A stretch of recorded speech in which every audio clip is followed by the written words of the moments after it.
This channel does not promote any violent, harmful, or illegal activities. All content provided by this channel is meant for an educational purpose only. দেখছেন টিভি9 বাংলা, আপনাদের সঙ্গে রয়েছে আমি মধুকল্পিতা। দেখুন, রাজ্যের এই আইন শৃঙ্খলা পরিস্থিতি নিয়ে প্রত্যেক সপ্তাহে রিপোর্ট, জেলা ভিত্তিক রিপোর্ট নেবে জাতীয় নির্বাচন কমিশন। এই মুহূর্তে সবথেকে বড় খবরের দিকে আমাদের নজর রয়েছে। রাজ্যের আইন শৃঙ্খলা নিয়ে প্রতি সপ্তাহে রিপোর্ট, জেলা ভিত্তিক রিপোর্ট নেবে জাতীয় নির্বাচন কমিশন। ভোটের মুখে আইন শৃঙ্খলা নিয়ে কড়া পদক্ষেপ কমিশনের। গতকাল রাজ্যের মুখ্য নির্বাচনী আধিকারিকের নির্দেশ কমিশনের। জেলা ভিত্তিক হিংসার রিপোর্ট তৈরির দায়িত্বে থাকবেন জেলা শাসক। জেলা শাসকের রিপোর্টের উপর নির্ভর করবে স্পর্শকাতর বুথের সংখ্যা।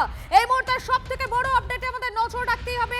রাজ্যের আইন শৃঙ্খলা নিয়ে প্রত্যেক সপ্তাহে রিপোর্ট, জেলা ভিত্তিক রিপোর্ট নেবে জাতীয় নির্বাচন কমিশন। ভোটের মুখে আইন শৃঙ্খলা নিয়ে কড়া পদক্ষেপ কমিশনের। আমাদের প্রতিনিধি জ্যোতির্ময় রয়েছেন, সরাসরি জ্যোতির্ময়ের কাছে চলে যাবো। জ্যোতির্ময়, যখন ভোট একেবারে দোরগোড়ায়, সেই ভোটের মুখে রাজ্যের আইন শৃঙ্খলা নিয়ে এবারে কড়া পদক্ষেপ কমিশনের।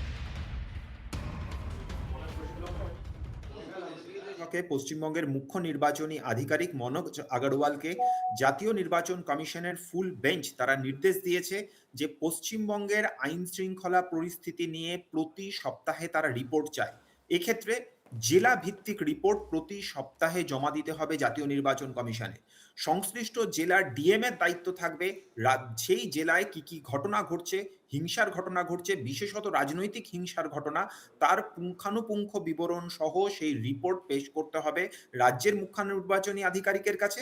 এবং রাজ্যের মুখ্য নির্বাচনী আধিকারিক তিনি উইকলি রিপোর্ট পেশ করবেন জাতীয় নির্বাচন কমিশনের কাছে।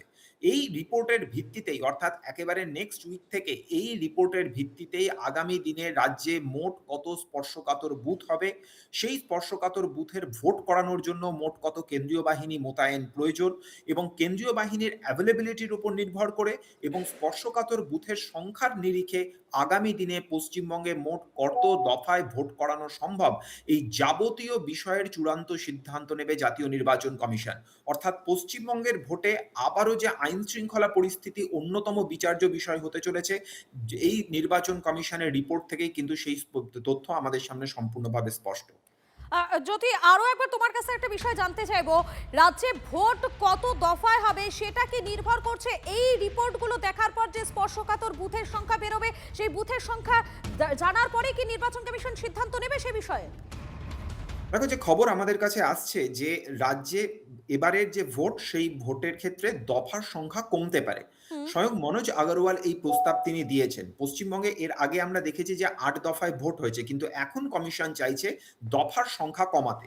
কিন্তু যদি দফার সংখ্যা কমাতে হয়, তুমি ঠিক যে কথাটি বললে, এই বিষয়গুলিকেই অবশ্যই মাথায় রাখতে হবে।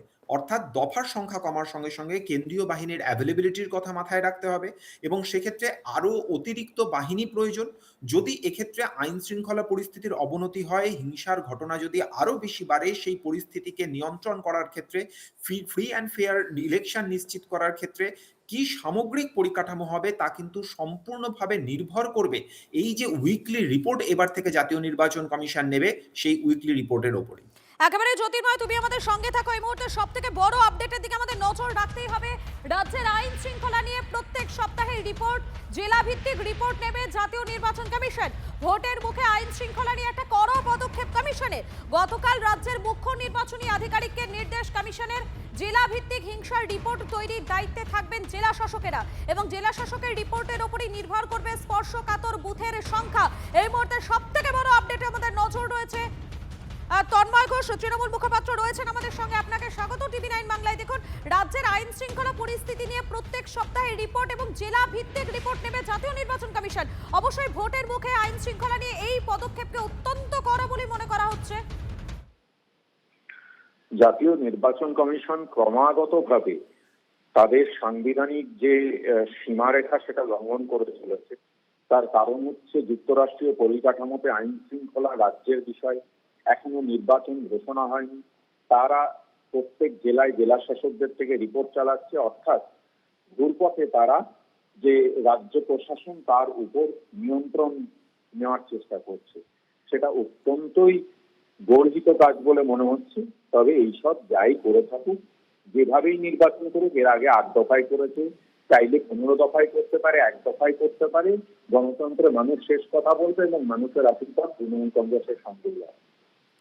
ধন্যবাদ আপনাকে। এই মুহূর্তে আমাদের সঙ্গে রয়েছেন বিজেপি নেতা দেবজিৎ সরকার রয়েছেন। আপনাকে স্বাগত টিভি9 বাংলায়। দেখুন, রাজ্যের আইন শৃঙ্খলা পরিস্থিতি নিয়ে আপনারা তো একাধিক অভিযোগ করেছেন, আর এবারে নির্বাচন কমিশন জেলা ভিত্তিক রিপোর্ট তলব করেছে। ভোটের মুখে আইন শৃঙ্খলা নিয়ে নিঃসন্দেহে এটা একটা কড়া পদক্ষেপ। কড়া পদক্ষেপ, কঠিন পদক্ষেপ, নরম পদক্ষেপ কোনো এরকম বিষয় নয়। ইলেকশন কমিশন জানেন, কেন্দ্রীয় নির্বাচন কমিশন পরিষ্কারভাবে জানেন যে পশ্চিমবঙ্গে কি চলছে। বিভিন্ন সময় এসআইআর চলাকালীন নির্বাচনের সঙ্গে যুক্ত যারা কর্মী, তাদের উপরে যেভাবে অত্যাচার করা হয়েছে, যেভাবে সাধারণ মানুষকে বিভ্রান্ত করা হয়েছে, এসআইআর পদ্ধতিকে চলতে দেওয়া হয়নি, বহু জায়গায় বাধা সৃষ্টি করা হয়েছে। এর বিপ্রতীতে দাঁড়িয়ে নির্বাচন কমিশন এক অসাধ্য সাধন করতে চলেছেন। মানুষের, পশ্চিমবঙ্গের মানুষের ভোটাধিকারকে নিশ্চিত করার যে লড়াই তারা লড়ছেন, তার জন্য তারা যা যা পদক্ষেপ নেবেন আমরা পশ্চিমবঙ্গের অধিবাসী তা মেনে নেব। আমাদের কথা হচ্ছে, এই জঙ্গলরাজ বা মহা জঙ্গলরাজ আমরা চাই না।